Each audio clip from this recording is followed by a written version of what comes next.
we'll see a lot of growth in education, in edtech, and we'll see a lot of opportunities as well in health tech. Okay. Those are two of the things that I think will work. Maybe a third thing is e-commerce. Okay. E-commerce is also a growing opportunity in Africa. I don't think it's going to be the same, it's going to grow the same way we've seen e-commerce grow in Europe or America. There's a great opportunity for people to, for e-commerce. And I think perhaps this will be even the biggest single thing that will happen. We connect African countries.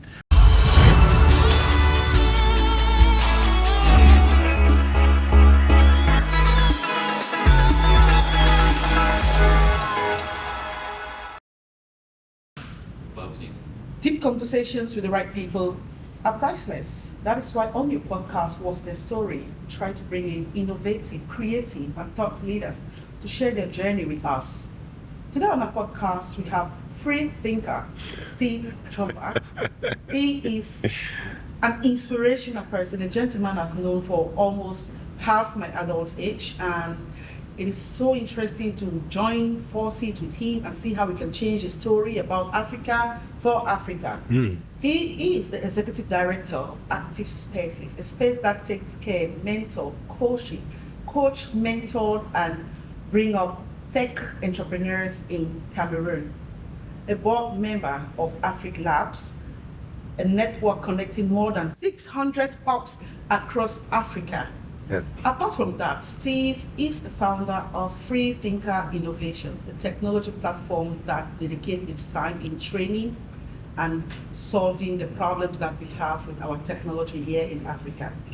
On What's Their Story today is Steve. How are you? I'm very good this morning. I have the energy this morning. I did my morning gym routine, so I'm good. I'm pumped up. I've got the energy. Thank you. Thank you for having me here, by the way. I have to. I cannot do this thing without you, Steve. No, thank you. Yeah, you did some research as well. I did. You're always so full of energy, and I keep asking myself, what is it that drives him? But for me to understand that, yes, I want to find out, what was your childhood like? I had an interesting childhood. So I was born here in Cameroon. Yeah. I was born here in Cameroon in what seems to be a very interesting kind of family setup. I'm from a polygamous family, which was not actually kind of a polygamous family because at the time my father was then just with my mom. Okay. A political family, and this is quite interesting because my dad is SDF, like strong SDF, and my mom is strong RDPC. Okay. So that was quite interesting already from the start, and this conflicting kind of political views. But the good thing is, obviously, in the house, my parents kind of didn't talk politics, okay, but we knew that mom is CPDM and dad is SDF. And the tension was almost always there. I think the tension was not in the house, but outside the house, okay, you could feel the tension. So this particular time, I think election 92 or whatever, obviously we're living in my dad's house, and SDF people are trying to burn the house because my mom is in the house, and my dad is like, yo, it's my house. Like, I know she's NDPC, but I am SDF. I'm SDF, but it's my house, don't burn it down, and things like that. So it was quite interesting. I grew up already starting to like photography and art from a very early age. I was not one of the bright kids in the school. I later find out that I'm dyslexic. So growing in Cameroon, not really knowing, that, well, at least there's something wrong, but you don't know what it is. So it was quite interesting. Then I moved to the UK at a very early age. I remember, yeah. So I moved. I was probably about 12 when I moved to the UK to continue my studies there, and that again, that changed. That moving to the UK. I'm francophone, by the way, so I'm Cameroonian francophone. So I moved to the UK new country, new language, new friends, new everything. New culture, completely, and quite different, because it's not as if I was going from Boya to the UK. I was going from Francophone speaking Cameroon to the UK. And you have to adapt. You've got to adapt, you've got to learn the code, you've got to navigate the new country. And Birmingham, it's not London. So that was quite interesting. I went to school like everybody else. Kind of lost a little bit, but went through secondary school, did my international baccalaureate in the UK, and it was quite new as well for the UK to introduce the international at the time, because we have A-levels in the UK. But that particular year, the UK was trying to introduce the international baccalaureate into the educational system. So I did that because I kind of felt like it was a little bit more me, coming from Cameroon, being international already, having these two cultures. So I did that, and then I had a period of my life where I was very religious. So I was very religious, and then when the time came to study, to choose my course for university, I wanted to do philosophy and theology. My dad was like, That's a free thinking. Yeah, my dad was like, you're not doing philosophy and theology. Why are you going to work in Cameroon with a degree in philosophy and theology? And then I remember going through universities and thinking, what else do I want to study? And then I saw international relations and politics. And you remember? I don't think I remembered then. I just thought it sounds like something interesting, international relations. Okay. Yeah, and politics. And perhaps I remember that my parents were politicians, Yeah. So, yeah.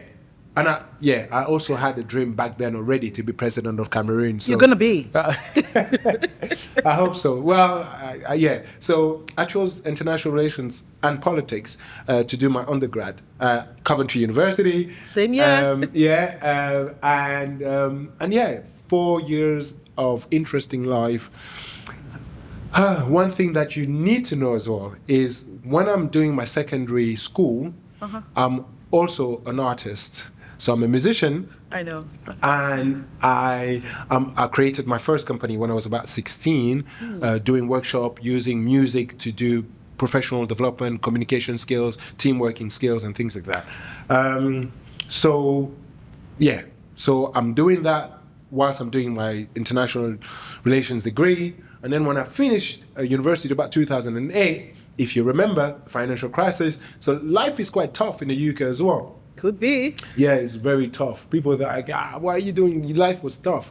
And I meet a friend of mine who's like, yeah, why don't you become a teacher? We'll pay for you to train as a teacher. And yeah. PGCE setting. I did the PGCE. So that's how I randomly got into doing the PGCE, Postgraduate Certificate in Education. And that's how I became a teacher. And yeah, so I did education in England for about 2-3 years. I was a secondary school teacher. And one day, I think I quit on a Friday. Well, back forward. I came to Cameroon in 2006. When I left, I only came back in 2006. 2 weeks, spent time in Bangante with my dad. I came back in 2009 for 2 months. And I think that's when I got the virus of Africa and the virus of Cameroon. Because 2009, 2 months in Cameroon, it was great. Went back 2012, I quit in the UK and I decided to move to Cameroon. That was it. That was it. Like, it took me a week. I was like, I'm going. And I lied to my dad, actually. I lied that I was coming for a visit. But I knew I was not coming. I was coming to stay. Because I'd sold everything. I had given up my flat. And I said to my dad, I'm only coming because he wanted me to go again at university and do a master's. Like, man, I've not been in education for too long now. So I lied that I was coming back for a visit. I came, I stayed, I was chilling. And as life would have it, I got introduced to this gentleman, Evans Ele, who was building a school, a British school, In Cameroon. In Cameroon, in Bonamoussadi, called the Bridge. Bridge. It wasn't, well, by the time I met him, it wasn't called the Bridge then. So I'm recruited to set that school up. So I recruited some of my old colleagues in the UK. 6 of them, they moved to Cameroon. So, and then 2 years of my life, I was back in education and trying to solve or at least provide the best education to young Cameroonians. And it was a great experience, learned so much, did some fantastic things with kids and my colleagues. So it was a great experience. Yeah, that's kind of like the story of my life. Steve, you come from a very dynamic family. In fact, I've been reading through your family background, and almost everybody in your family is very established and very influential. And I just want to find out from you, where do you think all this energy comes from, and how do you fit into this? How do you find the space? Because I know in every family there's always that, space that needs to be occupied by this person is that, So what contributed to the strong family dynamics that you have, almost everybody in your family, and how do you find your space?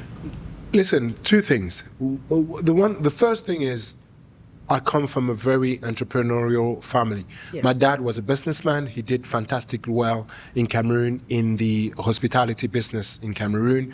One of the first hotels in this country, one of the first supermarket, Mini Prix. When people hear Mini Prix, Bastos and everything, those was your dad. Yeah, that was my dad. Some of the first supermarkets in this country. And then my mom is also an entrepreneur. She started a restaurant when she was 20, and then got into politics and whatever. I think we were quite lucky in our family. And again, concours de circonstances, I think. Like I said earlier, we are my father's second family, right? And I think by the time I'm the firstborn from my mother and dad, I think, and then again, my first sister from my father's side died last year at the age of 65. I'm only turning 40, so you can see the big gap. Yeah. So I think by the time we came into my dad's life, he had changed his approach to educating kids, because he could have educated us with the money that he had and just say, yeah, there's money, do whatever you want. But he kind of changed his thing. He did not want the advantage of his wealth to be a disadvantage for us. So he provided us with as much as he could, but also educated us in terms of how we view his wealth and our relationship to that. So I think the family upbringing is quite important. The second thing is also that, you said my name is Free Thinking Steve, but I think I get a lot of that from my dad. My dad was, you think I'm free? My dad was freer than me, very open. For a man of his age and his generation, he really gave us the space to do things that other parents would not have allowed us to do. But my mom also had a place to play in that. Obviously, a woman like her, married to a man like my dad, and we saw the kind of relationship that they had. And you meet my mom, you'll understand. She is a very powerful, strong-minded person. So we grew up in a family where we have these 2 individuals that are just very powerful and giving each other the space to be, powerful in their own rights. And then my mom, like I said, RDPC, and my dad SDF, running her business. He's running their business. So I think that gave us kids, the space to just try and do things. So they gave us permission to do that. The other thing in my family that is quite important is that as much as, my sister Fadila, she runs ABAN, Anna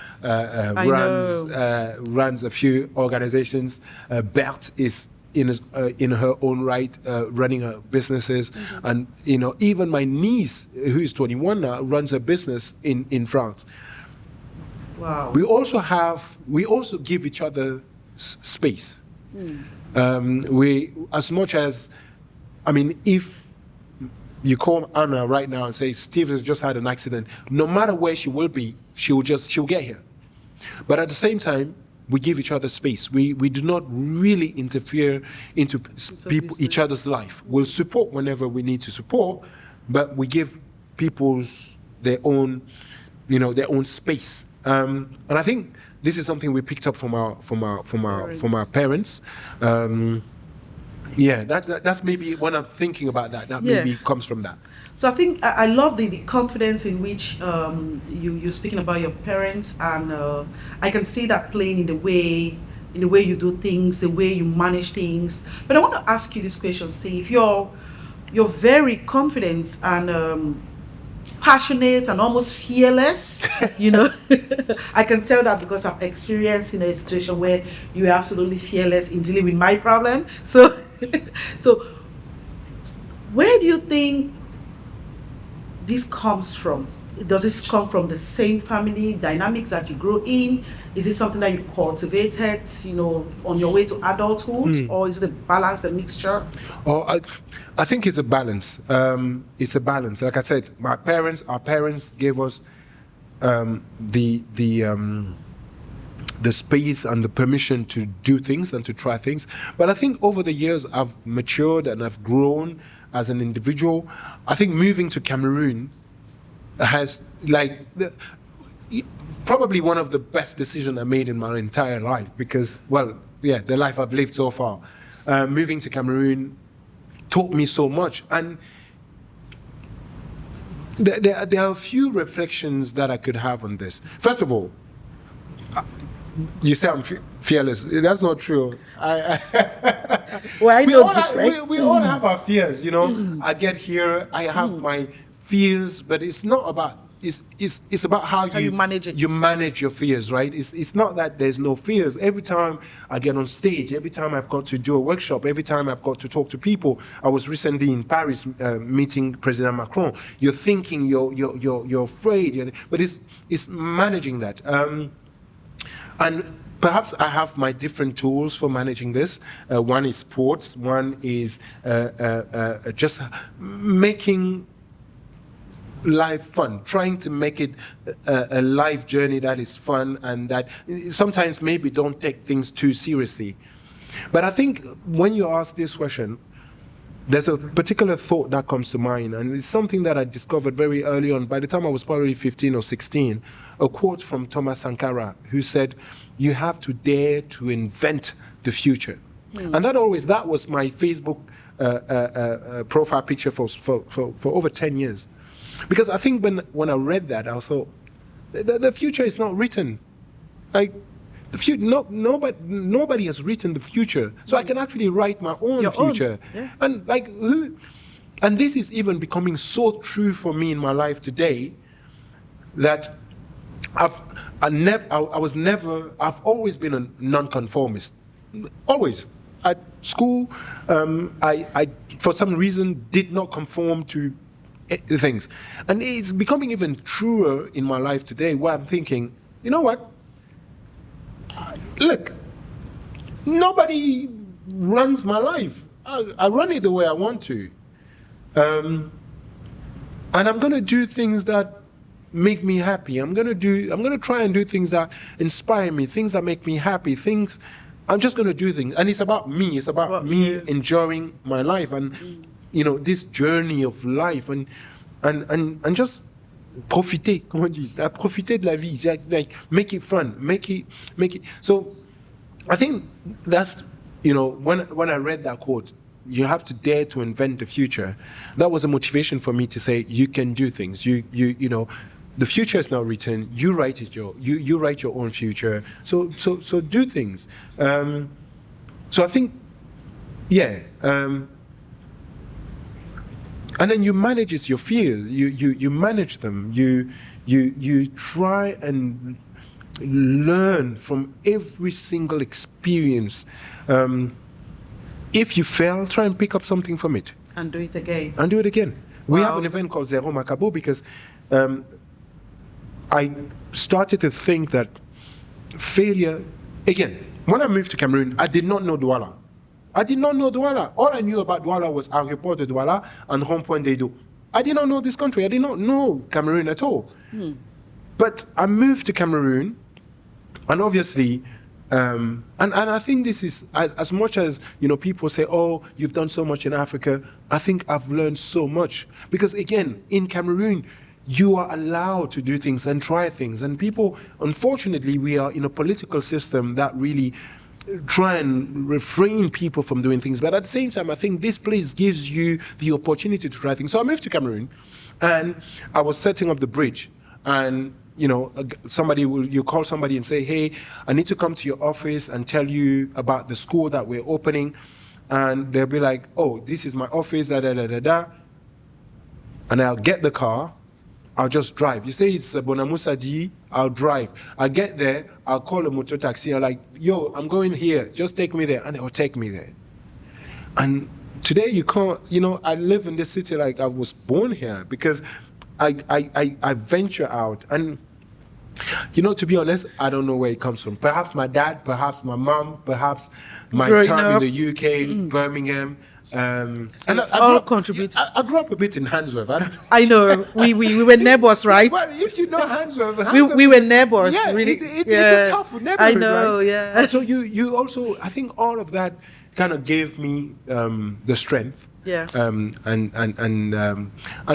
I also might attribute some of this to my back day religious beliefs then, and also my artistic side, which gives you this space to try things, to try art. So when you said something about your religious belief back then, does it mean you no longer believe? I don't. I don't believe because I feel at this point in my life that the questions about the existence of God or what happens to me when I'm dying, they're not important. I'd rather focus on the now. And then I'll deal with the death when I'm dead, and we'll deal with it then. You said something about profiter de la vie, and now you say something about dealing with the now. From all indications, from all my research, you're not married. You're a eligible, single, established, accomplished man. Yeah. Is this something you're thinking about? Is this something? Do you think it's your job that's reframing you? Do you think? Oh no. I don't know. So a few reflections around this. One, I came from a polygamous family. My dad had a few wives. So you'll be thinking that at some point, and also, to be honest, my dad had a very difficult ending. He passed away about 10 years ago. And it was very tough when his previous family kind of came back, and the fighting was terrible. That's why I knew you were fearless, because you were in the middle of it all. Yeah, it was. No matter how young you were. It was very, very tough. It was very, very tough. And at some point, 10 years ago, I was like, you know what? This marriage thing is not for me. If this is what I'm going to get to at the end of life, I better not get anybody I better just be a single person. But as time goes by, you start thinking about companionship. And at the same time, it's a bit of a problem to me, because if relationship or getting married is only about companionship because you don't want to be alone, it has to be a little bit more than that, right? It has to be a little bit more than just companionship. Maybe I've not been lucky enough to find that pretty person that will just rock my world and whatever. But I think you need, for me, if you were to say, what would be that perfect partner? I'll just say that partner in crime. That person with whom you share things, you talk, and you're also free, and that person that accepts you the way you are and doesn't want to make you perfect and doesn't want to change you and wants to just accept you and love you for the person that you are with all your flaws and whatever. And hopefully you will also love that person the same way. So I'm single. Oh, okay. So I'm single And doing your thing. I have a kid. I'm not sure if I told you this. So Not I yet. have a young kid. He's 2 years Okay. old. His name is Kimani. Okay. Kenyan then. It's a Kenyan name. And I You went think all the about this. I'm way. like, why did I give that kid that name? Because Kimani means traveler, explorer. Ah. And I'm thinking, God, well, I hope he explores the world. Oh. But sometimes it can be a very, difficult task to be around somebody that wants to explore things. But yeah, so Kimani's 2. I'm trying to focus on being a good parent, a good father to him, and try and maybe pass on some of my own beliefs, yeah. and see him become also a great man. Tell me about, you talk about Kimani and talk about traveling. Your job takes you almost everywhere. Yeah. And you're in the tech space. Yeah. What future do you see for tech in Africa? What future? And again, the future, we can make it, right? We can create that future. But I know one thing. One of the reasons why I'm in tech is because I strongly believe and know that tech is this opportunity to Africa to leapfrog our development, to leapfrog our growth. We can use tech in education, tech in health, tech in commerce, tech in so many fields that will... Look at how we've leapfrogged in the banking sector with mobile money, right? We've gone from, people thought, well, Africans need to create bank accounts and whatever. But today, we've been able to impact people's life with digital wallets. Yes. So you can send money to your grandmother in the village for her medication, for her food. So technology can do so much for this continent. We know corruption. I was on a radio show yesterday, and we were talking about some of the initiatives taking place in Africa. Some governments are introducing blockchain technology in salary payment, because one of the ways in which we're losing a lot of money as a government, losing money is emploi fictif, double pay employees, government employees. So they're bringing technology to be able to facilitate that traceability, that accountability. So I believe I've seen what technology can do in terms of improving people's life, in terms of getting people access, and making sure that nobody is left behind in education. Today with technology, you can be in Bafoussam, for example, and have access to the best content, the best knowledge. This podcast is going to be listened by thousands of people around the world.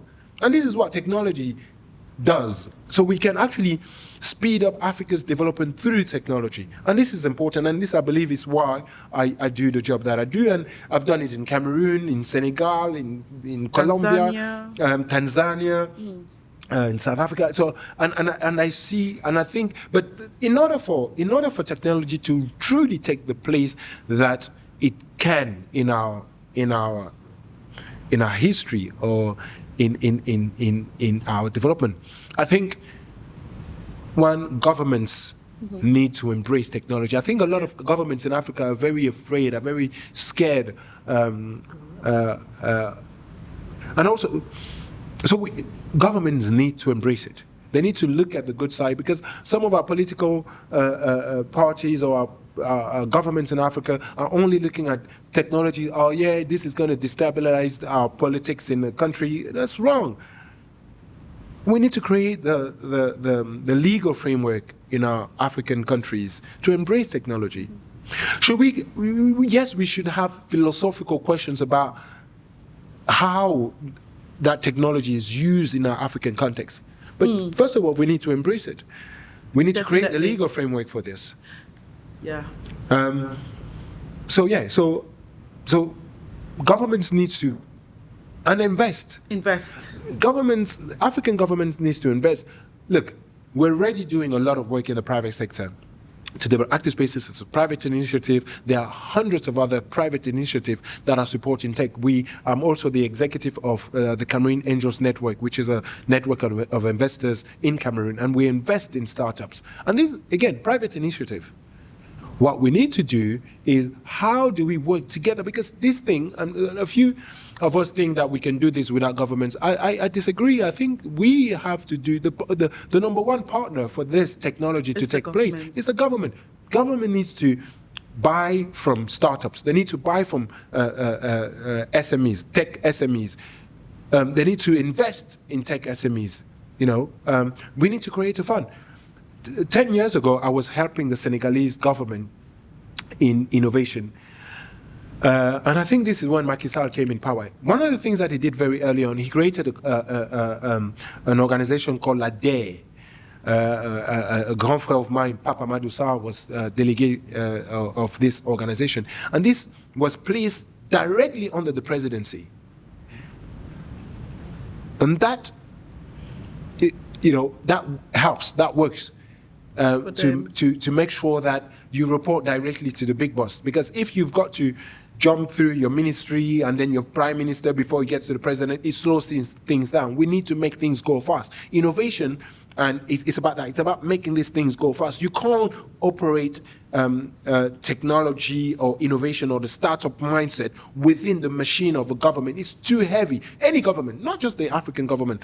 What I've seen other government, a country that is quite known for its innovation, Israel, and what they've done is they've actually removed innovation from the government machine, and they've created something called the Office of the Chief Scientist. And this is the kind of government arm that deals with innovation. So you take that away from the government. Any government is very heavy. The red tape, the bureaucracy because as the same with big organizations, you need processes in place. Yeah. Whereas startups, the startup mindset is a bit different. You break, you start again, and you iterate constantly, and you change, and you go fast, right? So our African government needs to create a framework. One of the things that some government is starting in Tunisia, the Startup Act, right? Some countries, Nigeria recently produced the Startup Bill.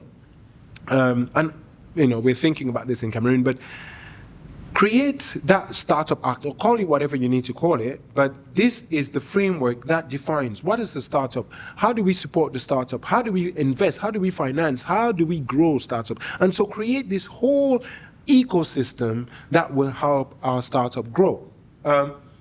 So one, government need to get involved. We need to rethink our educational system. Right? We need to rethink our educational system to take in consideration innovation from an early age. I know it's a lot of investment, but hey, instead of investing in buildings and immeubles, we need to invest in education. You brought some really interesting point. And Steve, the free thinker, is Executive Director of ActivSpaces for over 10 years. 10 years, yeah. You've been, maybe I need to retire as well. No, but you've been there doing all these beautiful things, bringing in all these different innovators. You've mentored and nurtured hundreds of startups. Some of them have gone on to become successful, established businesses. What are some of the key factors, that entrepreneurs or startups should take into consideration when setting up?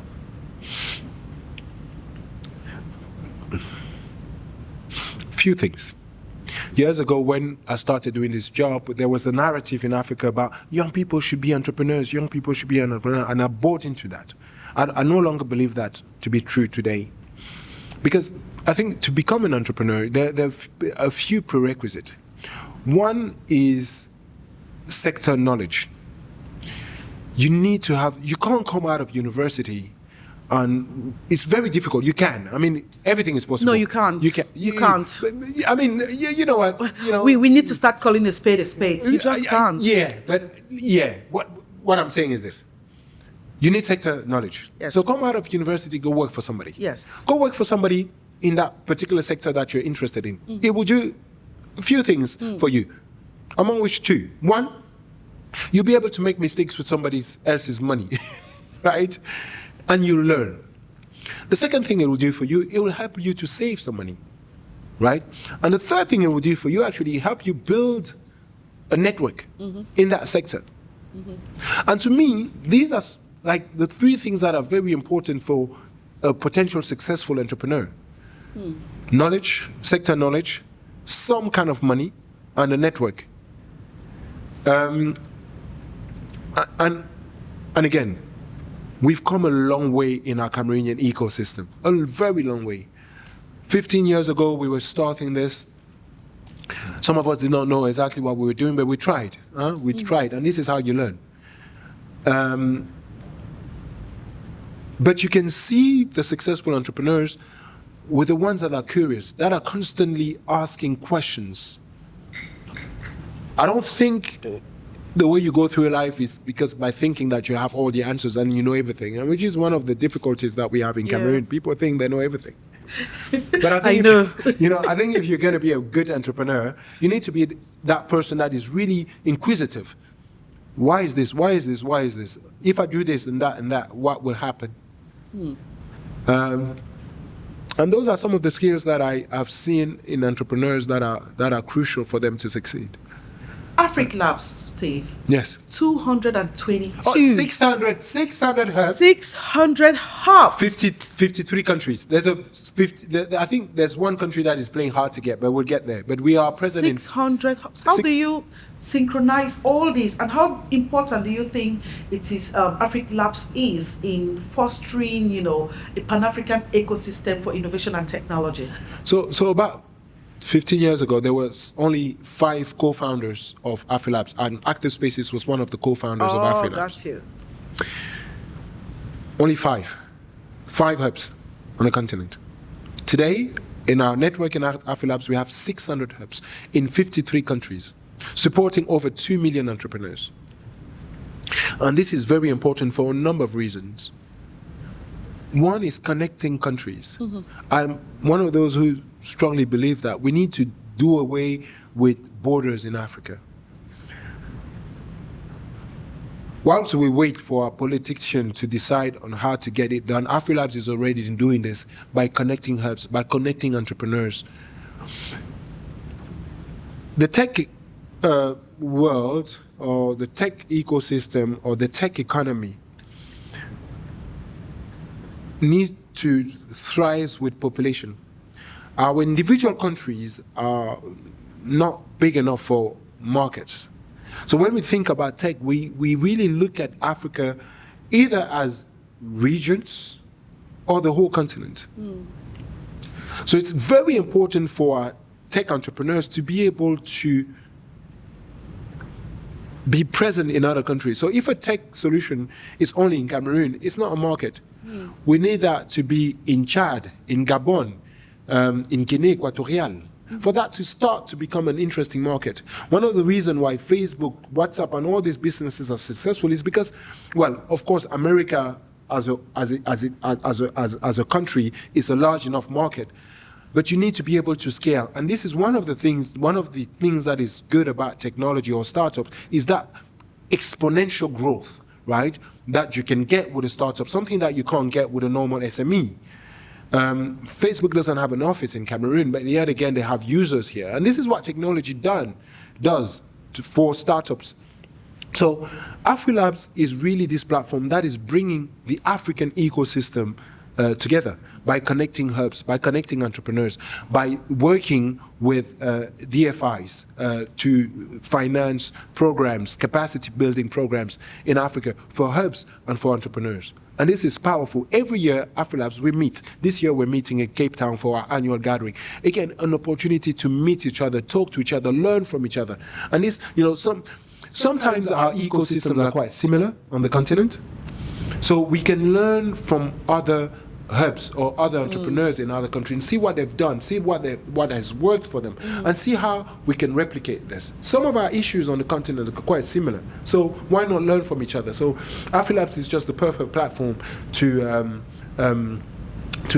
facilitate African growth. Though I'm lucky to have been on the board now. I mean, 5 years, is it? Yeah, this is my 4th year to be on the board of AfriLabs. I mean, we were founders of AfriLabs 10 to 11 years ago. Rebecca Inonchon was the chair 4 years ago. And then I got on the board also 4 years ago. And so it's just a great opportunity to be able to serve continent. The continent is a great platform to help entrepreneurs. So I strongly believe that. I love how all this is being, all this is coming together. And I also love the fact that young people form an active population in ActivSpace. Because when I look at the board members, I look at the different hubs, I can see a lot of young people. And I know that in the next 10 years, a lot of things are going to change. What's your vision for Africa? You talk about growth just now.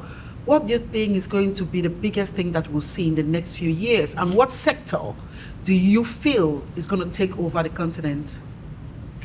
The future of Africa. How do I imagine the future of Africa? I mean, we relate this to technology, the fintech, the banks, all these things that's happening now. What sector should we focus on?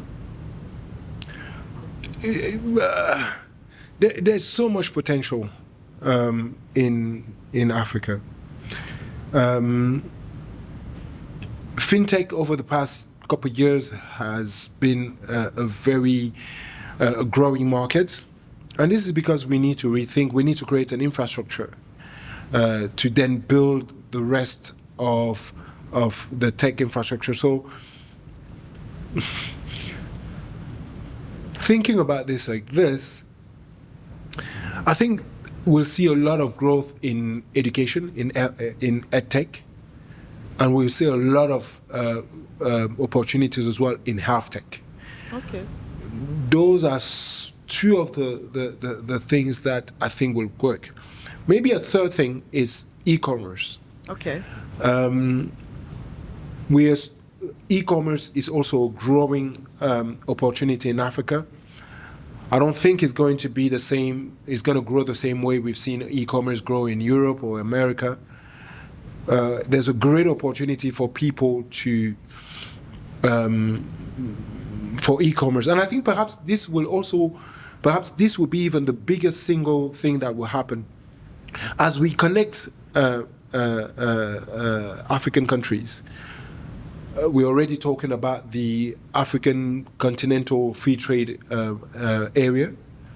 And as that is becoming even more of a reality, that a Cameroonian can easily sell to Congo, to the rest of the continent, that we're connecting our economies, potentially think that e-commerce or commerce or digital trade would be a massive field. And when we're talking about e-commerce, let's not just look at the sale of the good.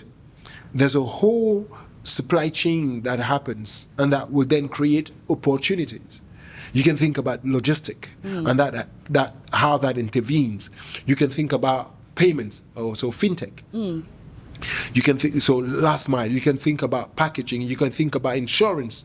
That is all of these sectors that are playing into an e-commerce kind of field. So I think to answer your question, I think definitely e-commerce or digital trade will be a big thing in the future of Africa as a whole continent. Steve, I say you travel Africa. I mean, I've mentioned this again, but you've been to so many countries, you've worked in so many areas. How has this affected the way you approach work in your base, which is Cameroon, for example? Yeah. How has this really what kind of influence has this had on you?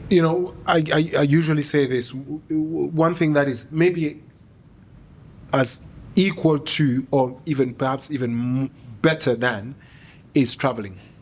It's probably better than a degree, right? Yes. Probably. Yeah. Because what you learn from other people, from other cultures, and it kind of gives you see how we do things so differently. And it doesn't particularly mean that somebody is wrong and somebody is right. Yes. You start to appreciate other people for what and who they are.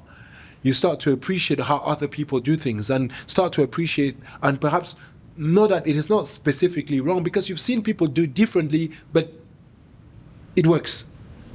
So it gives you, I think for me, and this is a reflection that I've had over the couple of past week, is that There's no specifically wrong and right, but they are popular ideas, right?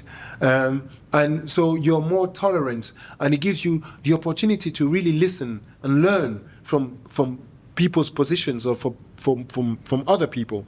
So traveling Africa, seeing how other people do things, has given me the ability sometimes to really take a step back in how I look at the situation here in Cameroon and how I deal with people in Cameroon, and that is priceless, really. The ability to see other cultures, to see how other people do things.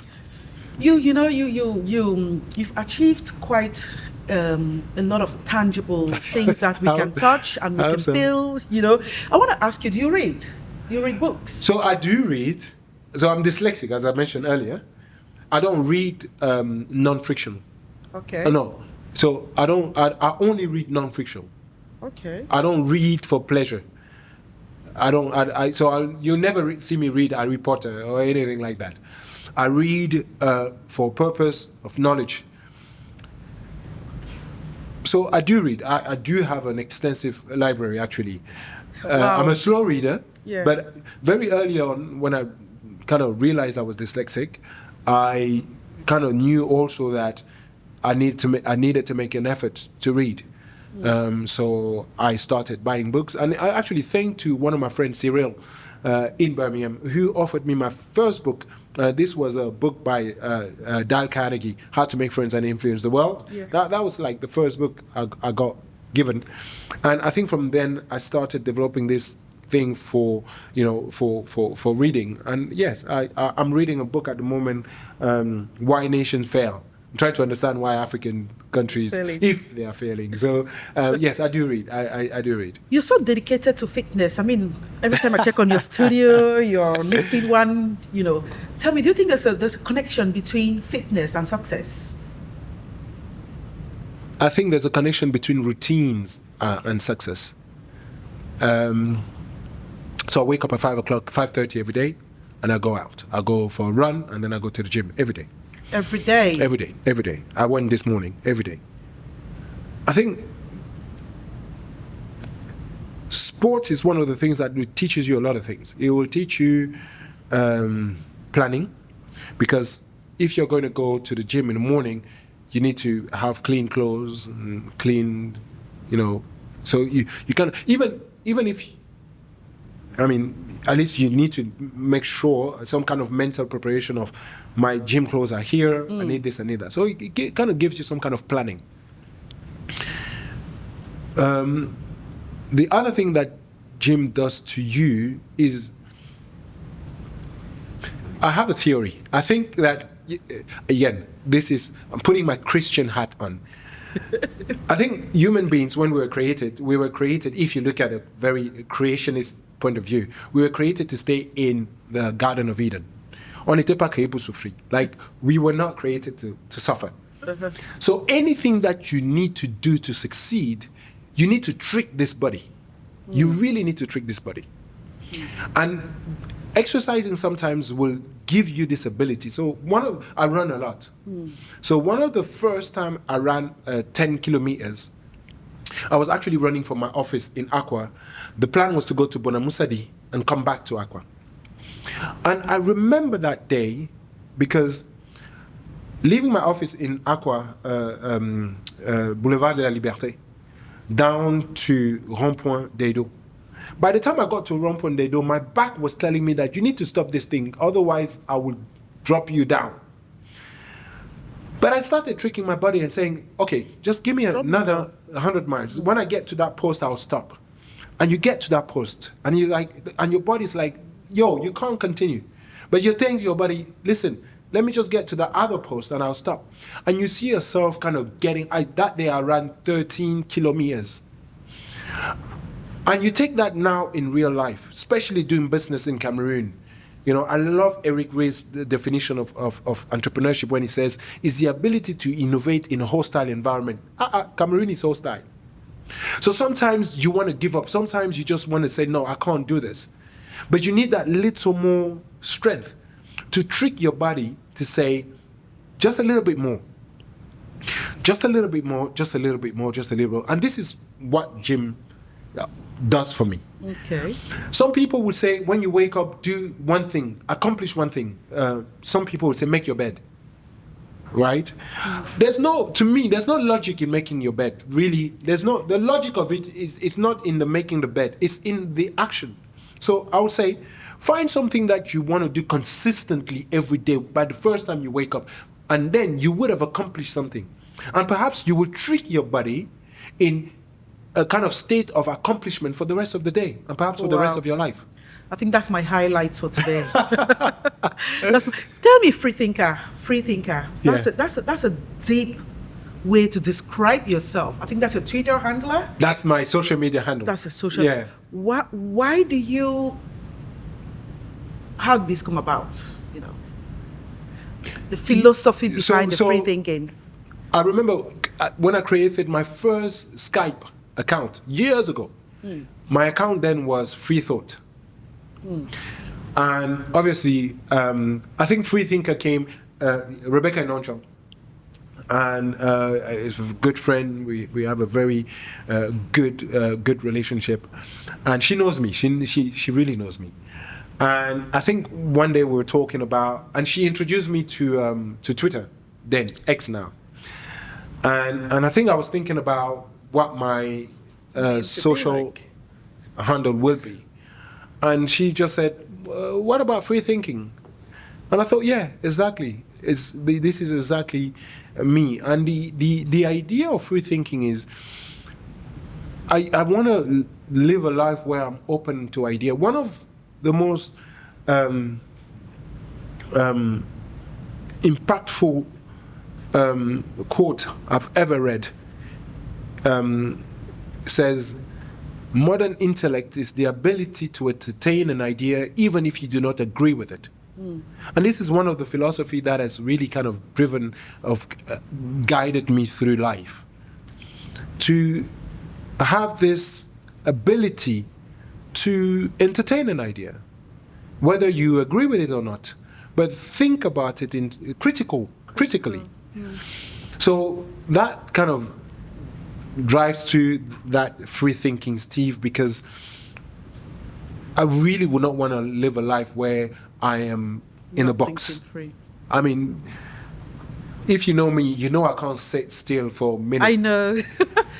So physically and even mentally, I want to let my mind or my imagination explore as many things as I can. And I will not like all of them, but you know what? Explore. And this is what I want to do. You've mentioned Rebecca, and I remember when we met her, the first day you met her at Aquapalas. Yes. What's your relationship with her? She has been a boss, a friend. We're very different individuals. I'm a bull of energy, and Rebecca is very reserved. But over the years, obviously, she's the chair of ActivSpaces. So we work closely. And as you know, ActivSpaces in our office, in our building in Aqua, I'm on the second floor, and Upstake, the company that she runs, is on the third floor. So we've worked, and over the years, we've worked with CAN. She's a co-founder of CAN and chair of AfriLabs. So we've worked a lot on tech issues in Cameroon. We don't agree on a few things, whether it's our position on government, on how to interact with government, how the approach on that we should have with startup. But we've had a very positive, intentional relationship, and over the past 10, 12 years, we've really developed a friendship that I mean, I'll also say a mentor, really. Rebecca is the one that got me into the tech world, that showed me a lot of the ropes in tech. And we talk every day. Recently, we were talking about leadership, and we're talking about my leadership strategy when it comes to how I work with my employees or the people that work for me. And these are conversations that that help me also grow. Again, we do not. Recently, we had a debate on I was on a position on international corporations where I was quite harsh on some of the international organizations and how they work in Africa. And thank God I had a conversation with Rebecca before meeting President Macron, but even just talking to her kind of shaped my understanding, or at least changed my approach on, international cooperation. So, and I'm grateful to have her in my life as a friend. Yes. Let's wrap this conversation with my final question to you. I love this question because Okay. I want to, Should I be scared? No, because it's all left to you. You choose to answer or you choose not to answer. But tell me something I don't know about you. Something that you don't want the world to know. Something deep, something black, something dark. Wow. I mean, that would be a whole podcast on its own. My dark side. Summarize it. But I can't tell you something that I don't want people to know. Let's share that now. It's just it's a conversation. Something that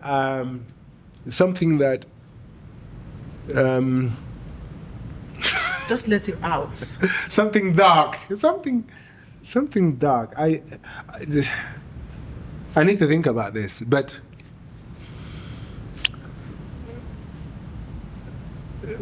maybe it's not something dark. Something Okay. that Something deep then. something deep. Yeah. So earlier you asked the question about why I'm single. Yeah.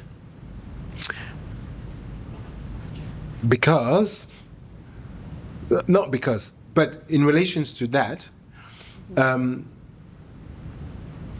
I am how would you put this? I'm a polygam, so I will marry more than one wife. But you just said your dad was a polygam, Yeah. and it put you off marriage entirely. How do you flip this around to become exactly what your dad was? He had a great life. But you also mentioned the fights that happened when Yeah, he passed. And fights I will- remember because I was in the middle of that. Fights will happen whether you're polygam or monogam. They will happen. I mean, in perhaps not polygamy as in it, but I'm a polyamorous person. That's Does that mean if you are with one woman, It's you're not cheating, by always the way. going to cheat on It's her? not cheating. It's not cheating. No, it's So not how cheating. do you describe that then? It's being the ability of loving more than one person, and I think that's who I am. And I also think that we need to rethink what we think love is. I don't specifically think that because I love you, I cannot love somebody else. I think you could love somebody and be open about it and be own it. So this is maybe one of my truths that I want to own. I want to be in a position where, and again, one of my friends recently told me, toutes les histoires d'amour ne finissent pas toujours bien. Like, it's not because I love you that it's going to be forever. This forever after, what's it called again? Marriage forever. I don't specifically think about it. I've loved people for a day or a week or a month, but the idea is really, how do I really love you in that moment and not really think about the pressure of I need to love you for the rest of my life. And I'm not saying that it's not possible. It is possible. It is possible for to love somebody for the rest of your life. But you know what? I can love you for a day or a week. And can I just own that and love you for that week or for that month or for that year or for those 2 years? So I think, so when we talk about love, I think we really, really need to redefine, and everybody needs to be given the permission to love the way they want. And I want to be given the permission to love Must the have way I love. broken a lot of hearts then. I know, I don't think so. Well, maybe. I never, the intention for me is never to break hearts. It's never, like another thing my friends say, which I agree. I'm a bad boy, I'm not a player. I know, I'm a bad boy, but I'm not a player. I don't play. But I'm a bad boy in certain people's book. Wow. Thank you so much for opening up. Thank you for having me. And now you want me to tell the whole world that I'm going to have more than 2 wives or 3 wives. Yeah, well, it's fine. It's okay. Thank you so much for joining us here Thank you today, for sharing. Steve. This is always a pleasure to talk to you. It's been a fantastic conversation with you. I know that we can go on forever and we can just keep talking and talking, but I know you're a busy man, so I'm going to let you go. Thank you. But do tell me that when next I call you to follow up on this conversation, you're going to be here with us. Oh, definitely. Definitely. You. Thank you so much. Thank you. Thank you so much. It's been What's Your Story with Steve Tchoumba. Thank you. Bye.